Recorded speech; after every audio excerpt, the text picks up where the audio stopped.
Haleluya, Shalom Alhim, saudara-saudari semuanya. Saudara-saudari, mempunyai ayat-ayat pujian yang ada tertulis itu sangat-sangat penting, saudara-saudari. Pentingnya supaya kita belajar maju ke kudusan. Lihat di Keluaran 28 ayat 43. Itu adalah ketetapan turun-temurun bagi Harun dan anak-anaknya. Bagi orang yang tidak ngerti, itu hanya ayat pujian dari Mazmur Daud aja. Bukan, saudara-saudari. Coba saudara-saudari mempunyainya, maka saudara-saudari akan bisa belajar. Belajar apa? Untuk memakai itu ayat pujian. Karena itu adalah permata yang harus dipasang, yang harus dipakai oleh Harun dan anak-anaknya sewaktu memasuki kemah suci.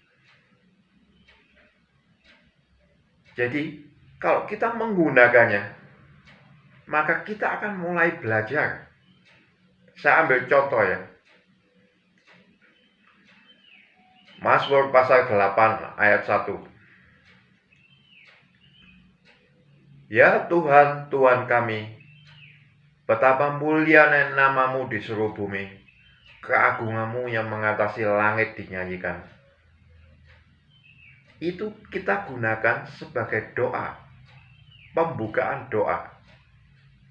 Itu artinya kita sudah memakai permata dalam berdoa. Kalau kita berdoa seenaknya aja, Tuhan, terima kasih atas semuanya ini, berkat yang kau berikan kepada kami hari ini. Itu bagus. Tapi tanpa sadar, kita tidak menggunakan permata. Kita tidak menggunakan pakaian yang sudah ditentukan oleh Tuhan. Zaman dulu, zamannya Harun, Nabi Musa, mereka memakai pakaian bermacam-macam. Dan pakaian itu ditentukan untuk para imam. Itu perumpamaan, saudara-saudari. Arti pakaian itu adalah ayat-ayat pujian. Jadi kalau kita berdoa seenaknya aja, menyebut nama Tuhan seenaknya aja, Tuhan tahu itu. Karena kita tidak mau menyelidiki lebih lanjut tentang Taurat, tentang pakaian. Itu bisa dikata kita menyebut nama Tuhan dengan sembarangan. Menurut hati kita, wah sudah bagus. Tapi kalau kita mempunyai ayat-ayat pujian yang ada tertulis, kita akan belajar maju. Banyak permata yang ada tertulis di tempat perhentian Tuhan, di Mazmur. Jadi kita tidak berdoa lagi dengan sembarangan. Lihat Tuhan Yesus kasih nasihat di Matius pasal 6. Jangan berdoa bertele-tele.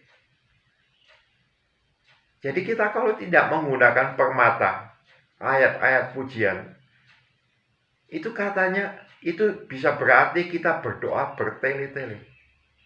Tuhan Yesus tidak pernah berkata, janganlah kamu bersyukur bertele-tele. Tidak ada. Tapi jangan berdoa bertele-tele. Karena berdoa itu, kita merengek-rengek kepada Tuhan. Makanya disebutkan di Imamat 19 ayat 6. Korban keselamatan. Itulah doa. Korban keselamatan itu hanya boleh 1-2 hari dipanjatkan. Ya. Hari ketiganya kalau kita berdabel-dabel berdoa, Tuhan itu bosan. Lihat, Imamat 19 ayat 6. Jadi kita belajar memakai pakaian yang telah ditentukan oleh Tuhan. Pakaian itu adalah ayat pujian yang ada tertulis. Banyak permata-permata perpakaian yang ada tertulis. Contoh lain, Tuhan, kalau tempat perteduhan kami turun-temurun. Sebelum gunung-gunung dilahirkan dan bumi dan dunia diperanakan, bahkan dari selama-lamanya sampai selama-lamanya Engkaulah Tuhan. Itu harus kita pakai sewaktu kita berdoa. Oke, saudara-saudara, banyak lainnya yang ada tertulis. Jadi kita tidak berdoa lagi sembarangan menyebut Tuhan. Tuhan Yesus di atas akan melihat, kowe sampean iki gak maju-maju.